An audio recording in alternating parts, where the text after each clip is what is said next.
ഉൽപ്പത്തി പുസ്തകം 26-ാം അധ്യായത്തിന്റെ 12-14 വായിക്കാം. Genesis chapter 26 verse 12 to 14.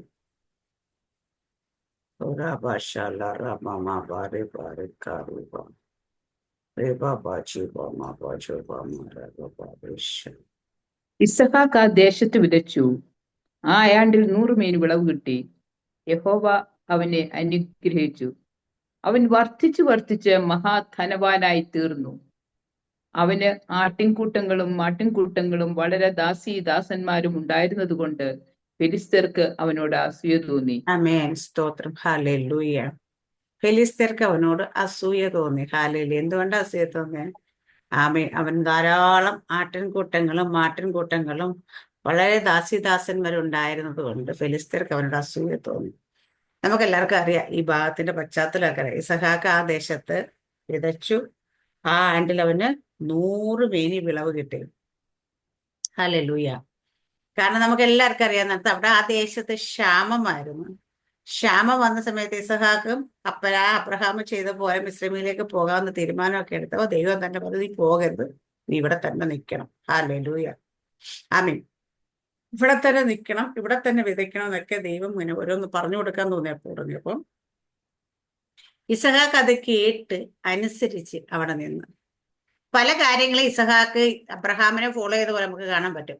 ഭാര്യ റെബേക്ക ചോദിക്കുമ്പോൾ പറയും സഹോദരിയാന്ന് പറയുന്നുണ്ട്, അപ്പനും അത് തന്നെ പറഞ്ഞിരുന്നത് ഹല്ലേലൂയ. പക്ഷെ ഇവിടെ ഇസഹാക്കിനോട് ദൈവം കൃപ ചെയ്ത് ഇസഹാക്കിന്റെ ഭാര്യയാകുന്ന ഇസഹാക്ക് അവിടുത്തെ രാജാവിനെ എന്നെ കാണിച്ചു കൊടുക്കുന്നു. അതുകൊണ്ട് ഹല്ലേലൂയ. ആമീൻ. അവരാരും തുടരുന്നൊക്കെ പറഞ്ഞൊരു അനുകൂലമായ നിലപാടൊക്കെ ഉണ്ടാകുന്നുണ്ട്. ഹല്ലേലൂയ.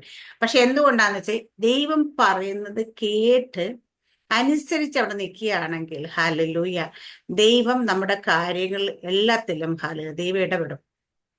ആമേൻ. നമ്മുടെ നേരെ ഒരാള് ഒരു ദോഷം നിരൂപിക്കുമ്പോ പോലും ഇസഹാക്കിനത് അറിയത്തില്ല, പക്ഷേ മറ്റൊരാളും മനസ്സിൽ നമ്മളെ കുറിച്ച് നമുക്കൊരു ദോഷമായിട്ട് എന്തെങ്കിലും കാര്യം ചിന്തിക്കുമ്പോൾ തന്നെ തിരിച്ചറിയുന്ന ദൈവം നമ്മുടെ അടുക്കിലേക്ക് അത് ഒരു വിഷയമായി വരുന്നതിന് മുമ്പ് ദൈവം അത് സോൾവ് ചെയ്യും. അല്ല, ദൈവം അതിന്മേൽ പ്രവർത്തിക്കും. പക്ഷെ പലപ്പോഴും നമ്മളത് കണ്ണുകൊണ്ട് കാണുന്നുണ്ടാവില്ല, ചിലപ്പോൾ നമ്മൾ അറിയുന്നുണ്ടാവില്ല.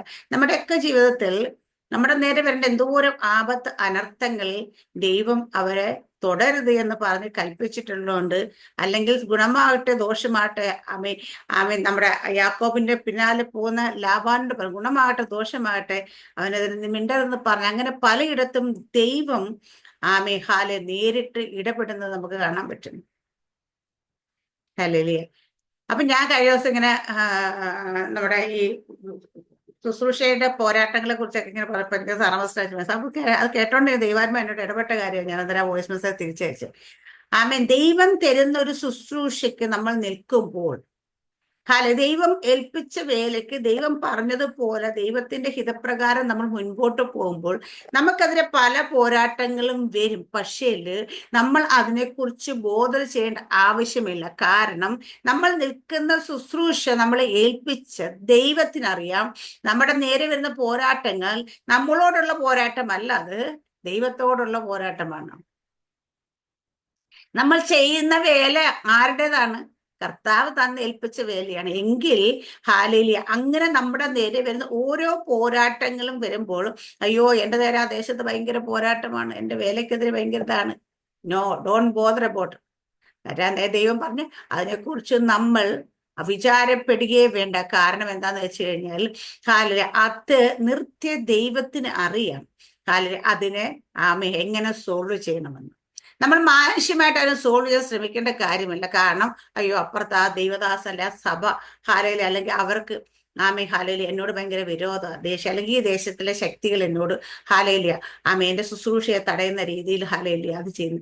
അപ്പോൾ ദൈവത്തിന്റെ ശുശ്രൂഷ നമ്മൾ ഏറ്റെടുത്തതെങ്കിൽ ദൈവം നമ്മൾ ഹല്ലേലൂയ സകല വഴികളിലും കാക്കും. ഇവിടെ നമ്മൾ കാണുന്നത് ആ ദേശം ഹല്ലേലൂയ അവിടെ ക്ഷാമകാലത്താണ് ഇസഹാക്ക് വിതച്ചത്. നമ്മളെ സംബന്ധിച്ചിടത്തോളം ഒരാള് ഹല്ലേലൂയ ഒരു ഒന്നുമില്ലാത്തൊരു സമയത്ത് എന്തെങ്കിലും ഒരു കാര്യം ചെയ്ത് നല്ലത് വരുന്ന സമയത്ത് നമ്മളും കൂടെ സന്തോഷിക്കണമെന്നാണ് ഞാൻ പഠിച്ചിരുന്നത്. കാരണം ഇപ്പൊ കോവിഡിന്റെ സമയത്തൊക്കെ എല്ലാവരും ലോക്ക്ഡൌൺ ആയി അടച്ച് ഇരിപ്പായ സമയത്ത് ഓരോരുത്തരും വീട്ടിൽ നിന്ന് ചില കാര്യങ്ങളൊക്കെ ചെയ്യാൻ തുടങ്ങി, ഓൺലൈനിൽ കൂടെ അതിൽ കൂടെ. അപ്പൊ അതൊക്കെ കാരണം അതൊക്കെ ചിലപ്പോൾ അവർക്ക് ചിലപ്പോൾ നന്മകൾ ചിലപ്പോൾ നല്ല രീതിയിലൊക്കെ ഒത്തിരി കോവിഡ് സമയത്ത് തുടങ്ങിയ ചില ബിസിനസ് ഒക്കെ ഭയങ്കരമായിട്ട് എസ്റ്റാബ്ലിഷ്ഡ് ആയത് അത് നമുക്കാണ്. അതിനുശേഷം അതിങ്ങനെ തഴച്ച് വളരുന്നുണ്ട് ഹാലയില്, പലരുടെ അനുഭവത്തിൽ നിന്ന് എനിക്ക് മനസ്സിലായിട്ട്.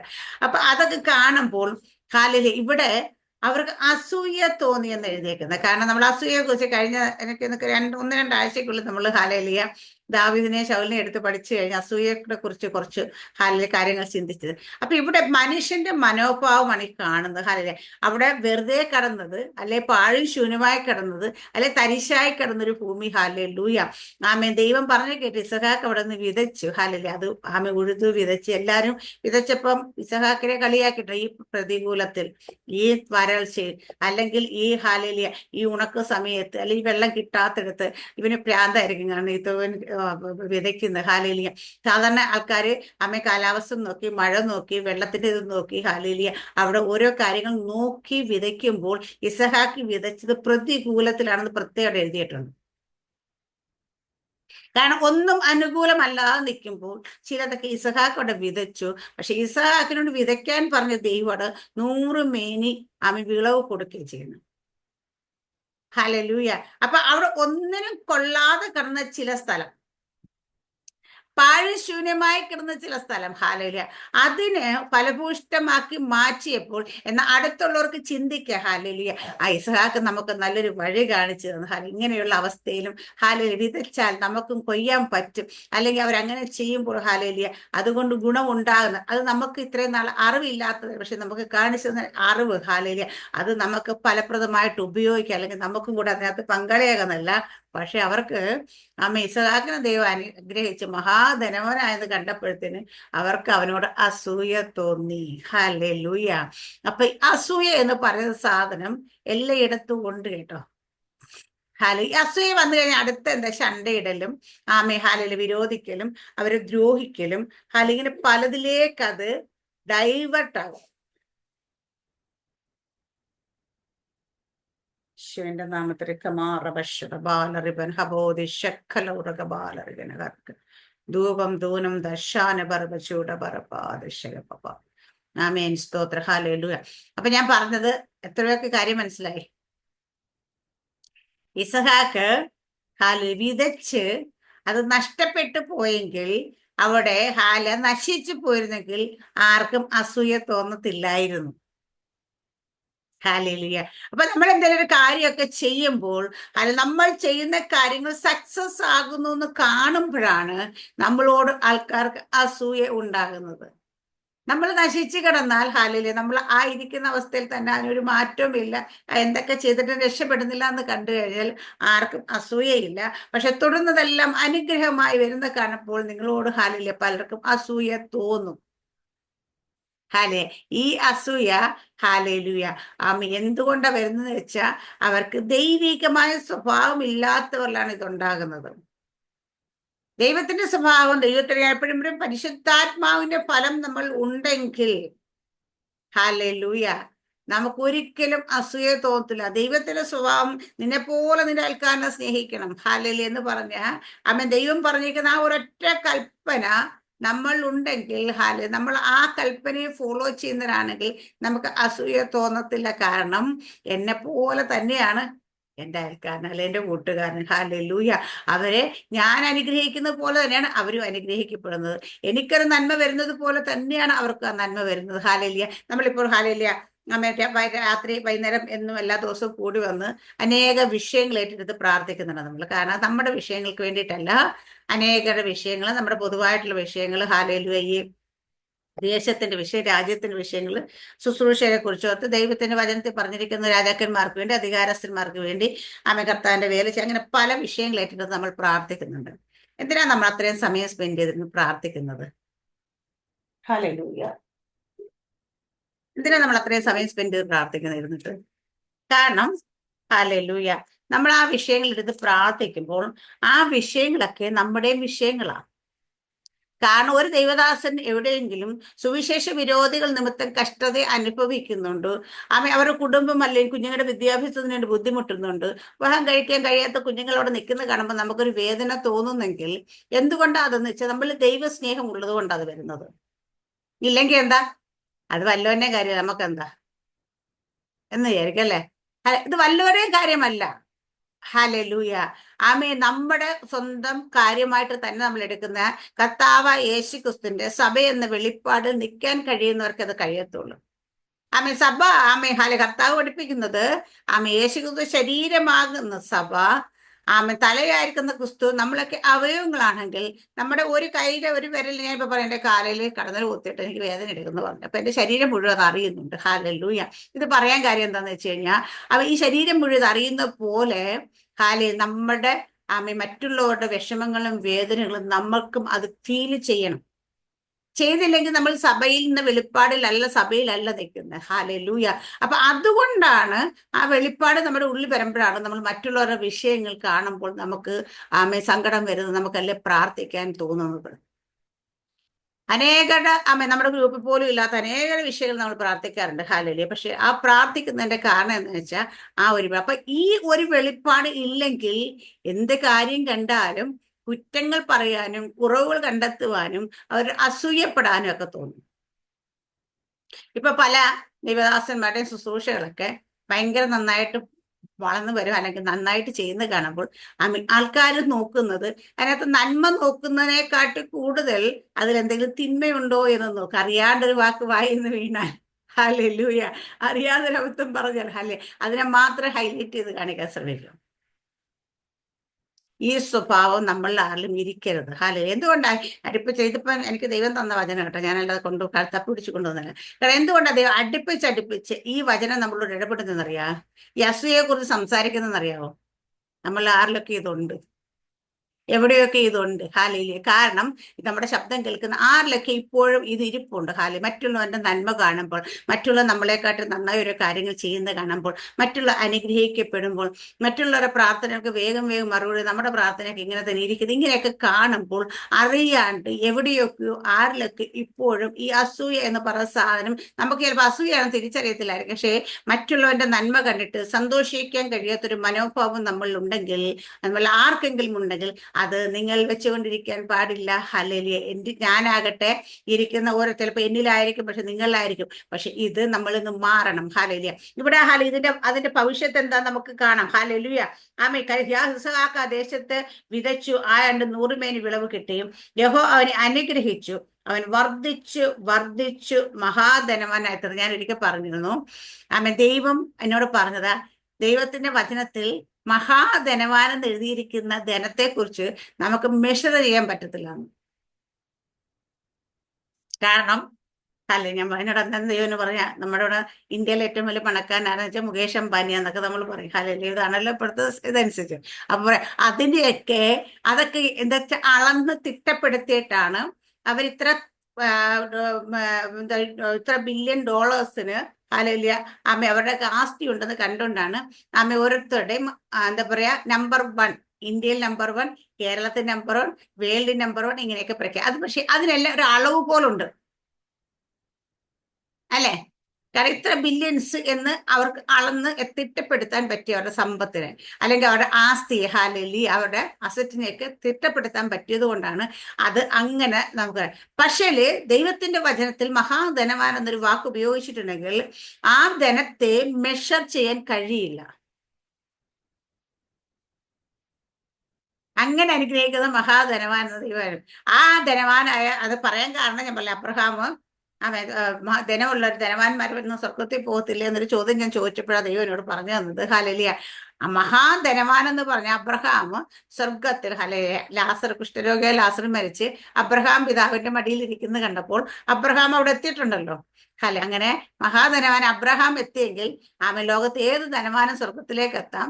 സ്വർഗത്തിലേക്ക് എത്തുന്നതിന്റെ മാനദണ്ഡം ധനമല്ല, അവന്റെ ജീവിതമാണെന്ന്. ഹല്ലേലൂയ. അപ്പൊ അതുകൊണ്ട് ഇവിടെ നമുക്കറിയാം, മഹാധനവാനം എഴുതിയപ്പോഴത്തേക്ക് ചെറിയ ധനം പെട്ടെന്ന് അവർ വിചാരിച്ചു കാണും, അയ്യോ ഇവിടെ ഹല്ലേലൂയ ഇങ്ങനെ വന്ന് പരദേശിയായി പാർത്ത് ഇങ്ങനെയൊക്കെ നിന്നവന്താ ഇപ്പൊ എല്ലാവരെക്കാട്ടി വലിയ കാശുകാരനായേക്കുന്നു. അവൻ നാളെ നമ്മുടെയൊക്കെ ജീവിതത്തിൽ ഹാലിയ ദൈവത്തിന്റെ അനുഗ്രഹം ഏത് വഴി വരുമെന്ന് പറയാൻ പറ്റത്തില്ല. ചിലപ്പോൾ ധനമായിട്ടായിരിക്കും, ചിലപ്പോൾ ശുശ്രൂഷയായിട്ടായിരിക്കും, ചിലപ്പോൾ അല്ല പല രീതിയിൽ വരുമ്പോൾ ഇത് കാണുമ്പം എല്ലാവരും അനുകൂലമായിരിക്കും എന്ന് വിചാരിക്കല്ലേ. ഹാലയിലെ പലർക്കും അസൂയ ഉണ്ടാകും. അതൊക്കെ മുൻകൂട്ടി കണ്ടുകൊള്ളണം. അതൊന്നും കാണുമ്പോൾ ആർക്കും അല്ല അയ്യോ അവർക്ക് എന്നോട് അസൂയ തോന്നിയല്ലോ എന്നോർത്ത് അതിന് സങ്കടപ്പെടുകയൊന്നും വേണ്ട. അത് മാനുഷിക സഹജമായതുകൊണ്ടാണ് അങ്ങനെ വരുന്നത്. എല്ലാവർക്കും അത് തന്നെ. മറ്റുള്ളവരുടെ അവൻ സങ്കടം വിഷമമൊക്കെ കാണുമ്പോൾ എല്ലാവരും നമ്മളോട് ഭയങ്കര കൂടിയിരിക്കാം, അല്ലെങ്കിൽ എന്താ പറയാ പ്രാർത്ഥിക്കാം, അല്ലെങ്കിൽ ആ കേസ് സിസ്റ്റർ എന്നൊക്കെ പറയുമ്പോൾ അവർക്കും ഒരു ഉള്ളിലൊരു എന്താ പറയാ സന്തോഷമായിരിക്കും. കാരണം ഓക്കെ ഒരു സങ്കടത്തിലും വിഷമത്തിലൊക്കെ നമുക്ക് പക്ഷേ അനുഗ്രഹിച്ചു എന്ന് കേൾക്കുമ്പോൾ ഹാലലൂയ പലർക്കും ഈ സന്തോഷം മുഖത്ത് കാണത്തില്ല. ഹാലലൂയ കാരണം പലരും ഞാൻ കണ്ടിട്ടുണ്ട്.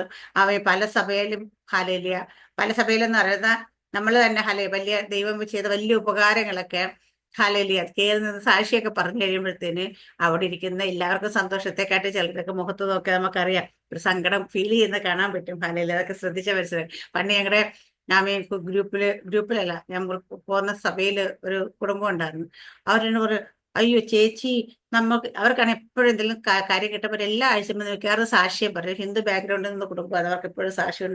എന്നിട്ട് സാക്ഷിയൊക്കെ പറഞ്ഞു ചേച്ചി ഇവിടെ കയറി സാക്ഷ്യം പറഞ്ഞു കഴിഞ്ഞാൽ ഉടനെ നമുക്കിട്ട് പണി കിട്ടുന്നുണ്ടല്ലോ എന്നടുത്ത് പറയുന്നത്. കാരണം എന്ന് വെച്ച് കഴിഞ്ഞാല് സാക്ഷ്യം പറഞ്ഞു കഴിയുമ്പോഴത്തേന് പിറ്റേ സാറിന് ജീവിതത്തിൽ എന്തെങ്കിലും ഒരു കുഴപ്പം വരും. അപ്പൊ പറയാ സാക്ഷ്യം പറഞ്ഞു കഴിഞ്ഞാൽ ഉടനെ പണി കിട്ടത് എന്താ അങ്ങനെ വരുന്നത് എന്നോടൊന്ന് ചോദിച്ചിട്ടുണ്ട്. ഹാലല്ല അതിന്റെ സീക്രട്ട് ഇത് തന്നെയാണ് നമുക്കറിയാം. പക്ഷേ നമ്മളത് പറയാൻ പോകത്തില്ല. കാരണം അത് അവര് ഹിന്ദു ബാക്ക്ഗ്രൗണ്ടിൽ നിന്നൊക്കെ വന്നതാണ് അവരെ കൂടുതൽ അത് പുറകോട്ട് കൊണ്ടുവരാനായിട്ട് കാരണമായി മാറും. ഹാലല് ഇവിടെ പറയുന്നത് ഹലാസി എന്നിട്ട് എന്നാൽ അവന്റെ പിതാവ് അബ്രഹാമിന്റെ കാലത്ത് അവന്റെ പിതാവിന്റെ ദാസന്മാർ കുഴിച്ചിട കിണറൊക്കെ ഫെലിസ്തീൻ മണ്ണിട്ട് നികത്തി കളഞ്ഞിരുന്നു.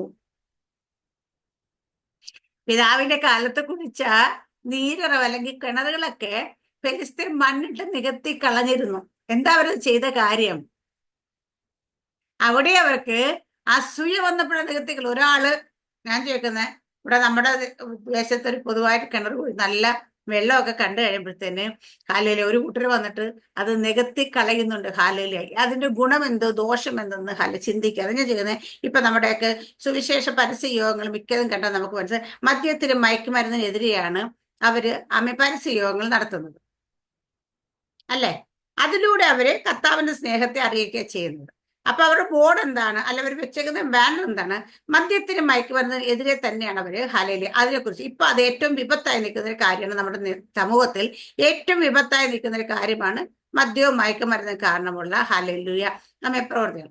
അപ്പൊ ഇവിടെ ഇതിന് എതിരെ നിൽക്കുമ്പോൾ ഇതാണ് നമ്മൾ അവിടെ ചെന്ന് പ്രസംഗിക്കുക അല്ലെങ്കിൽ ബാനർ വെച്ചിരിക്കുന്നെങ്കിൽ ഇത് കണ്ടാലും ഇത് സമൂഹത്തിന് നന്മയാണ്, ഇത് കേട്ടിട്ട് ഒരാളെങ്കിലും അതിലേന്ന് മനം തിരിഞ്ഞ് രക്ഷപ്പെടുമെങ്കിൽ അതൊരു നല്ല കാര്യമാണെന്ന് ചിന്തിക്കാതെ ഇത് കാണുമ്പോൾ തന്നെ പോയിട്ട് എന്താ പറയാ അവരുടെ ബാനർ വലിച്ചു കീറി പോസ്റ്റർ വലിച്ചു കീറി അവരെ തല്ലി ഓടിക്കാനായിട്ട് ശ്രമിക്കുന്ന ആൾക്കാരെ നമ്മൾ കാണുന്നത് അല്ലേ. എന്തോരം നമ്മളിപ്പോൾ കാണാറുണ്ട്. സുവിശേഷ വിരോധികൾ ചെന്നിട്ട് അവർ നടത്തിക്കൂടെ പരസ്യ യോഗങ്ങളിലൊക്കെ പോയി അവർ ആക്രമിക്കുന്നത് കാണാറുണ്ട്. എന്തുകൊണ്ടാണ് അവരെ ചെയ്യുന്നത്? അവർക്കോ പറ്റുന്നില്ല ഒരാളെ നന്നാക്കാനായിട്ട്. ഹാലയിലൂയ ഇന്ന് വരെ ഒരാളോടും കള്ളു കുടിക്കരുതെന്നോ മയക്കുമരുന്ന് കഴിക്കരുതെന്നോ പറഞ്ഞ് ഇന്ന് വരെ ഇത്രയും വലിയ ലക്ഷക്കണക്കിന് ജനങ്ങൾ കൂടുന്ന വലിയ വലിയ സംഘടനകളുടെ വലിയ എന്താ പറയാ യാതകളും പ്രകടനങ്ങളും ഒക്കെ നടത്തുമ്പോൾ ഈ പ്രകടനത്തിൽ ഒരിടത്ത് പോലും ആരും ഒരു വാക്ക് പറഞ്ഞ് ഞാൻ കേട്ടിട്ടില്ല നിങ്ങൾ മദ്യപിക്കരുത്, നിങ്ങൾ മയക്കുമരുന്ന് കഴിക്കരുത്, അങ്ങനെ പോകരുത്, ഇങ്ങനെ പോകരുത് പറഞ്ഞിട്ടുണ്ടോ? സ്റ്റേഡിയത്തിലൊക്കെ ലക്ഷങ്ങൾ കൂടുന്ന പ്രകടനം അവർ വെക്കാറുണ്ട്. ഈ പ്രകടനത്തിൽ എവിടെയെങ്കിലും ഇവർക്കൊരു വാക്ക് പറയാൻ പറ്റിയിട്ടുണ്ട്? ഇല്ല. അപ്പൊ അവർക്ക് ചെയ്യാൻ സാധിക്കാത്തതിനെ മറ്റുള്ളവർ ചെയ്ത് കാണിക്കുമ്പോൾ അതിനെ അംഗീകരിക്കാൻ കഴിയാത്ത മനോഭാവമാണ്. മദ്യം എന്ന് പറയുന്നത് ഭയങ്കര വിപത്താണത്. ഹല്ലേലൂയ. അത് ചിലരെയൊക്കെ ജീവിതത്തെ ഹല്ലേലൂയ കാർന്ന് തിന്ന് അങ്ങ് അവസാനം എത്തുമ്പോഴേ. പണ്ട് എനിക്ക് ഓർമ്മയുണ്ട്, ഞങ്ങളുടെ ദുബായിൽ വർക്ക് ചെയ്യുന്ന ഒരു സെയിൽസ് മാനേജർ ഉണ്ടായിരുന്നു. അഞ്ചലുകാരനാ, എപ്പോഴും കള്ളുകൂടിയാന്നറിയാം. ഒരാവശ്യം ഞാൻ എപ്പോഴും കാണുമ്പോൾ വഴക്ക് പറയും. കാണുന്നുണ്ടെങ്കിൽ എന്തെങ്കിലും എൻ്റെ മുമ്പ് വന്ന് വെട്ട്. ഞാൻ വിശ്വാസിയൊന്നുമല്ല, പക്ഷെ എന്നാലും ഞാൻ വഴക്ക് പറയും. അത് കള്ളു കുടിക്കുന്നത് എനിക്ക് ഇഷ്ടമല്ല. അപ്പൊ ഒരു ദിവസം അതിനകത്ത് അതെ ഞാൻ എൻ്റെ കുടിയെല്ലാം നിർത്തി. അപ്പൊ ഞാൻ പറഞ്ഞ പല ഡോക്ടർമാരും പറഞ്ഞു ഇനി കുടിച്ചങ്ങൾ ചത്തു എന്ന് പറഞ്ഞാൽ അതുകൊണ്ടായിരിക്കും. അപ്പോൾ അതെ ഡോക്ടർ പറഞ്ഞ് ഇനി കള്ളു കുടിച്ച തട്ടിപ്പെന്ന് പറഞ്ഞെന്ന് മനസ്സിലായി. ഈ അവസ്ഥ എത്തുമ്പോഴാ ഞാൻ കള്ളുകൂടി നിർത്തി എന്ന് പറയാനായിട്ട് വാ തുറക്കുന്നത്. കാരണം എന്താ, ഡോക്ടർമാർ അവസാനം പറയും ഇനി കുടിച്ചാ നിന്റെ കാര്യം പോക്കാം. അപ്പോഴാ അവർക്ക് സുബോധം വരുന്നത്, മനസ്സിലാകുന്നുണ്ട്. പക്ഷെ ഇത് പറയുന്നതിന് മുമ്പ് നമ്മൾ എന്തുകൊണ്ട് ആൾക്കാരെ കാണുമ്പോൾ, ഇത് കുടിക്കുന്നവരെ കാണുമ്പോൾ അല്ലെ കുടിക്കുന്നത് നല്ലതല്ലെന്ന് പറയുന്ന കാര്യം, നാളെ ഇവന്റെ അവസ്ഥ ഇതാന്ന് നമുക്ക് എല്ലാവർക്കും തിരിച്ചറിയാം. ഇതൊന്നും ആരെയും ഇന്ന് വരെ ഹല്ലേലൂയ ആമേൻ നല്ല രീതിയിലേക്ക് കൊണ്ടുപോയെന്ന് ഒരിടത്ത് പോലും പറഞ്ഞു കേട്ടിട്ടില്ല. ഞാൻ മദ്യപിച്ച് അവരങ്ങ് അനുഗ്രഹിക്കപ്പെട്ടു എന്ന് പറയുന്നത് ആരെങ്കിലും ഉണ്ടോ? അല്ലെ മദ്യപിച്ചിട്ട് അവന് ഭയങ്കര ആരോഗ്യം വന്നിട്ട് ഇപ്പൊ ഭയങ്കര ജഗജില്ലി പോലെ ഇപ്പൊ പണ്ടത്തെക്കാട്ട് നല്ല ആരോഗ്യത്തിൽ നടക്കുന്നതെന്ന് ആരെങ്കിലും പറയുന്നത് കേട്ടിട്ടുണ്ടോ? ഇല്ല. ആ കുടിക്കുന്ന കുപ്പിയുടെ പുറത്ത് തന്നെ മദ്യം വിഷമാണ്, അല്ലെങ്കിൽ ഇത് ആരോഗ്യത്തിന് ഹാനികരമാണെന്ന് എഴുതി വെച്ചിട്ടുണ്ട്. ഇത് എഴുതി വെച്ചത് കണ്ടുകൊണ്ടാണ് ഇത് കൊള്ളാട്ടോ, ഹാനികരമാണ്, എന്നാലും കുഴപ്പമില്ല ഞാൻ കുറച്ച് കുടിക്കട്ടെ. ഒരു വിഷക്കുപ്പിയാണ് കയ്യിലെടുത്ത് വെച്ചോണ്ടിരിക്കുന്നതെങ്കിൽ ഈ വിഷം കുടിച്ച് എത്തു പോകുന്ന എഴുതി വെക്കുന്ന വിഷക്കുപ്പി എടുത്ത് വെച്ചിട്ട് ആരെങ്കിലും അതും മനഃപൂർവ്വം ഒഴിച്ചിട്ട് കുടിക്കുവോ? ഇല്ല.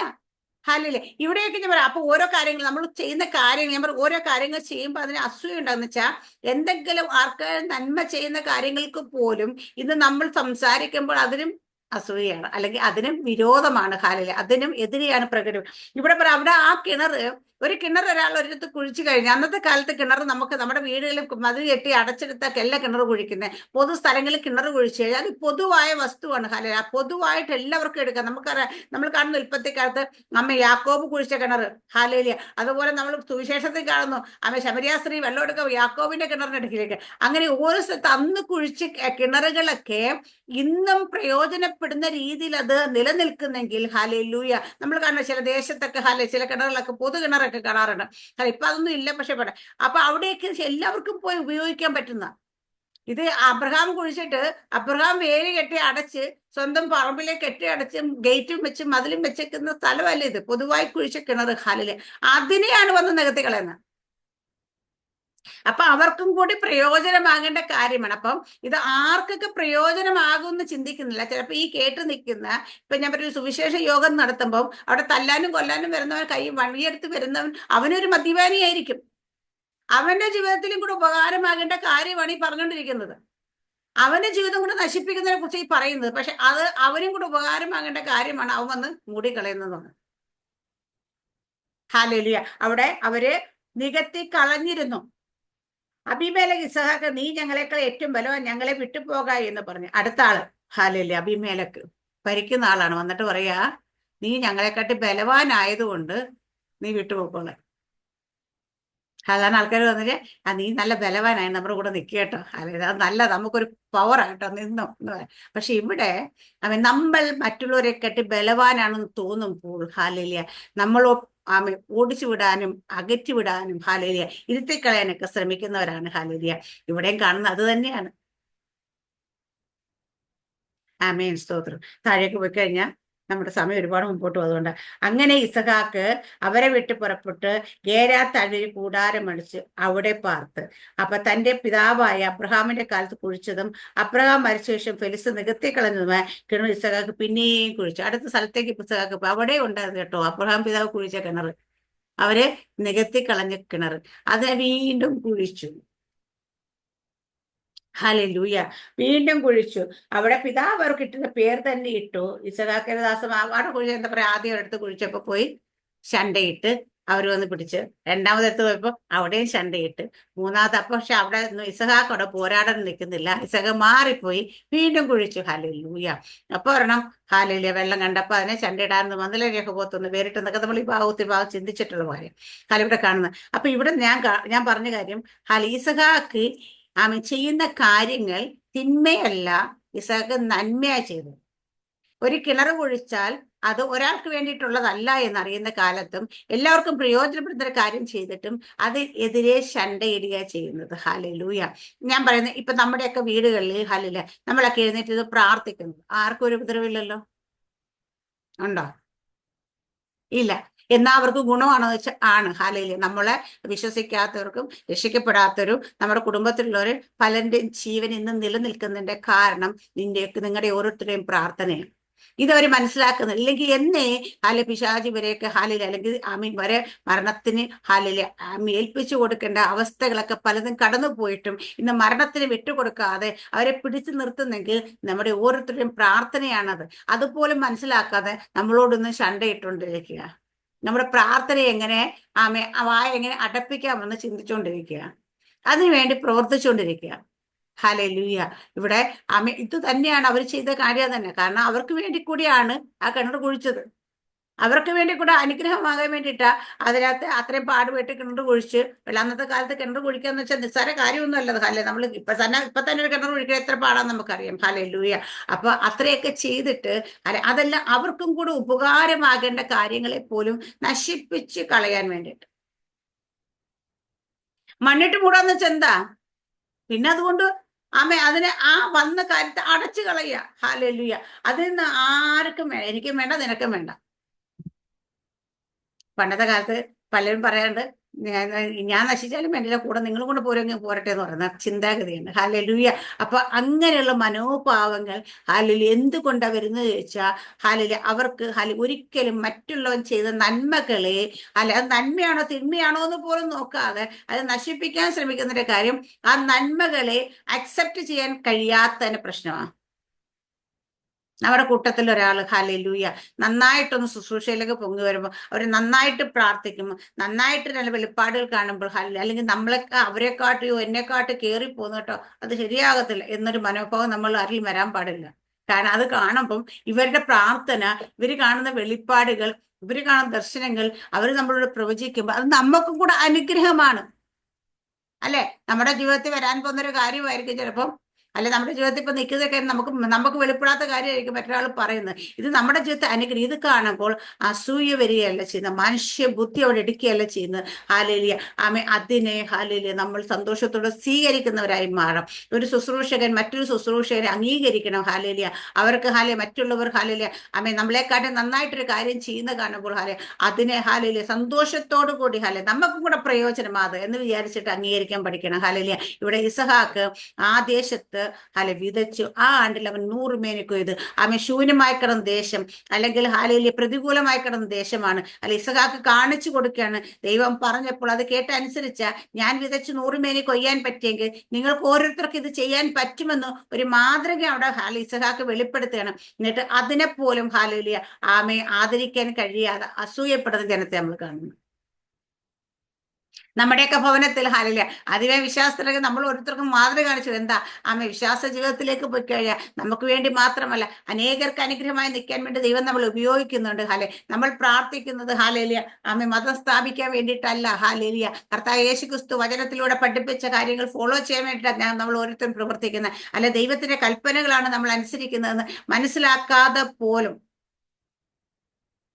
എങ്ങനെ മൂടിക്കളയാം എങ്ങനെ നശിപ്പിച്ച് കളയാം എന്ന് ചിന്തിക്കുന്ന മനോഭാവത്തിന്റെ നടുവിലാണ് നമ്മൾ നിൽക്കുന്നത്. ഹല്ലേലൂയ. ഇന്ന് അനുകൂലത്തോടെ ഇത് പ്രാർത്ഥിക്കുന്നവരൊക്കെ വർഷങ്ങളായ പ്രാർത്ഥന അനുഭവമൊക്കെ മനസ്സിലായവരുണ്ട്. പക്ഷെ എന്നിരുന്നാൽ പോലും അതിൽ കൂടെ വന്ന് മുട്ടുമടക്കാൻ നമ്മൾ ചെയ്തത് നന്മയാണെന്ന് കണ്ടിട്ട് പോലും അതിനെ അനുകൂലിക്കാൻ കഴിയാതെ നിൽക്കുന്നവരാണ് നമ്മുടെ കുടുംബങ്ങളിലുള്ളവർ. നമ്മുടെ അയൽക്കാര്, നമ്മുടെ ദേശങ്ങൾ, നമ്മുടെ സുഹൃത്തുക്കൾ. അപ്പൊ ഇവിടെയൊക്കെ നമ്മൾ എന്താ വേണ്ടെന്ന് വെച്ച് ചോദിച്ചു കഴിഞ്ഞാൽ ഇസഹാക്ക് ചെയ്ത പോലെ ശണ്ടയിടേണ്ട കാര്യമില്ല. നമ്മൾ കുഴിച്ചുകൊണ്ടേയിരിക്കുക. അവര് മൂടിക്കളയാൻ ശ്രമിക്കുമ്പോഴും അവർ പിടിച്ചെടുക്കാൻ ശ്രമിക്കുമ്പോഴും അവർ നമ്മളോട് ശണ്ടയിടുമ്പോഴും നമ്മുടെ പ്രവൃത്തി നിന്നു പോകരുത്. അവിടുന്ന് മാറിപ്പോയി കുഴിച്ച് അടുത്തടുത്ത് പോയി കുഴിച്ച് അടുത്തടുത്ത് നിങ്ങളുടെ അടുത്ത് എന്ന് പറഞ്ഞ് അവിടെയൊക്കെ പലതും നമ്മുടെ പിന്നാലെ ഫോളോ ചെയ്ത് വന്നിട്ട് നമ്മളോട് അസൂയ നിമിത്തം നമ്മൾ ശണ്ടയിടാൻ വരുമ്പോൾ നമ്മൾ അവിടെ തിരിഞ്ഞു നിന്ന് അവരോട് പടവെട്ടാനൊന്നും നിൽക്കേണ്ട, ശണ്ടയിടാൻ നിൽക്കേണ്ട. കാരണം ഇത് നമ്മളെ ഏൽപ്പിച്ച ദൈവമാണെങ്കിൽ ദൈവത്തിന് അറിയാം അതിന് എന്നെങ്ങനെ കൈകാര്യം ചെയ്യണമെന്നറിയാം. അതുകൊണ്ട് നമ്മൾ ദൈവത്തിന്റെ വാക്ക് കേട്ട് അനുസരിച്ച് ദൈവം പറയുന്നത് പോലെ കേട്ടാൽ നമ്മുടെ ജീവിതത്തിലേക്ക് വരുന്ന പല അഭിമേലക്കുമാരെയാണെങ്കിലും ഫിലിസ്തീനാണെങ്കിലും ഇവിടെയൊക്കെ ദൈവം അവരോട് ഇടപെട്ട് മാറ്റുന്നത് പോലെ, അല്ലെങ്കിൽ ഇസഹാക്കിന്റെ മനസ്സിൽ ദൈവം കൊടുത്ത പോലെ മാറി മാറി കുഴിക്കുമ്പോൾ പിന്നെ ആരെ ശണ്ടയിടാത്തതൊക്കെ ചില രഹബോത്തുകൾ നമുക്ക് വേണ്ടി വെളിപ്പെടും. ആ രഹബോത്ത് വെളിപ്പെട്ട് കഴിഞ്ഞാൽ ആ രഹബോത്തിനെ ഒരിക്കലും അതിൽ നിന്ന് പറ്റിപ്പോകുന്ന രഹബോത്തിനെ അല്ല ദൈവം തരുന്നത്. ദൈവം തരുന്ന രഹബോത്തുകളൊക്കെ ഇങ്ങനെ എപ്പോഴും നിറഞ്ഞ് കവിഞ്ഞ് അതിൽ ഇങ്ങനെ വെള്ളം വന്നുകൊണ്ടേയിരിക്കുന്ന പോലെ എടുത്താലും എടുത്താലും വറ്റാത്ത പോലുള്ള രഹബോത്ത് വെളിപ്പെടണമെങ്കിൽ എന്താ വേണമെന്ന് വെച്ചാൽ തിരിഞ്ഞു നിൽക്കരുത്, ശണ്ടയിടരുത്. അവിടെ നിന്ന് ദൈവം പറയുന്നത് കേട്ടനുസരിച്ച്, ചിലപ്പോൾ നമുക്ക് ബുദ്ധിമുട്ടായിരിക്കും, പ്രയാസമായിരിക്കും, മരുഭൂമി ആയിരിക്കും, പ്രതികൂലമായിരിക്കും. പക്ഷേ അവിടെയൊക്കെ ദൈവത്തിന്റെ വാക്ക് കേട്ട് നമ്മൾ നിന്ന് വിതയ്ക്കാൻ റെഡിയായി കഴിഞ്ഞാൽ നമ്മൾ വിതയ്ക്കുന്നിടത്തൊക്കെ 100 മേനി തന്നെ കൊയ്യും. ഇന്ന് നമ്മൾ ഓരോ കാര്യങ്ങൾ, ഓരോ വിഷയങ്ങൾ ഏറ്റെടുത്ത് പ്രാർത്ഥിക്കുമ്പോൾ 20 കുടുംബങ്ങൾക്ക് വേണ്ടി പ്രാർത്ഥിക്കുക. നമുക്ക് തോന്നുന്നു ദൈവമേ പ്രാർത്ഥിച്ചിട്ടൊന്നും എനക്കോ ഇല്ലല്ലോ, എത്ര നാൾ കൊണ്ട് പ്രാർത്ഥിക്കുന്ന വ്യക്തികൾ ഇവരുടെയൊക്കെ ജീവിതത്തിൽ ഒരു ചലനം സംഭവിക്കുന്നില്ലോ എന്ന് പറഞ്ഞ് നമ്മൾ മനസ്സിൽ ആശങ്കയൊക്കെ ഉണ്ടാകും. പക്ഷെ ഞാൻ പറയും, ദൈവം പറയുന്ന വാക്ക് കേട്ട് നിങ്ങൾ വിതച്ചുകൊണ്ടേ ഇരിക്കുമെങ്കിൽ ഒരു രഹബോത്ത് നിങ്ങളുടെ മുമ്പിലും വെളിപ്പെടും. അതിന് ഇസഹാക്കിന്റെ ഇസഹാക്കിന് ദൈവം ഇടപെട്ടപ്പോൾ ഇസഹാക്ക് ചെയ്തതുപോലെ അതുപോലെ നിൽക്കാൻ പറയുന്നിടത്ത് നിൽക്കുക. പ്രകൃതിയെ നോക്കണ്ട, കാറ്റുണ്ടോന്ന് നോക്കണ്ട, മഴയുണ്ടോന്ന് നോക്കണ്ട, മണ്ണ് അനുകൂലമാണോന്ന് നോക്കണ്ട. ഏതവസ്ഥ നിന്നാലും ആൾക്കാർ ഇവര് ബുദ്ധിയില്ല, ഇവര് മണ്ടനാണോ, ഞാൻ വേറെ പണിയൊന്നുമില്ല, ഇപ്പൊ കണ്ടില്ലേ ഈ പ്രതികൂലത്തിൽ ഈ ഉണക്ക സമയത്ത് വെള്ളവും ഇല്ല, മഴയില്ല, ഒന്നും ഇല്ലാത്തത് അവൻ കൊണ്ട് വിത്ത് വിതയ്ക്കുന്നു, എന്ത് കാര്യത്തിനാണ് ഇത് ചെയ്യുന്നത്, അതും കൂടെ നശിച്ചു പോകത്തേ ഉള്ളല്ലോ എന്നൊക്കെ പല ഡയലോഗുകളും നമുക്ക് നേരെയും വരും. പക്ഷെ അതിനൊന്നും നിങ്ങൾ ചെവി കൊടുക്കണ്ട.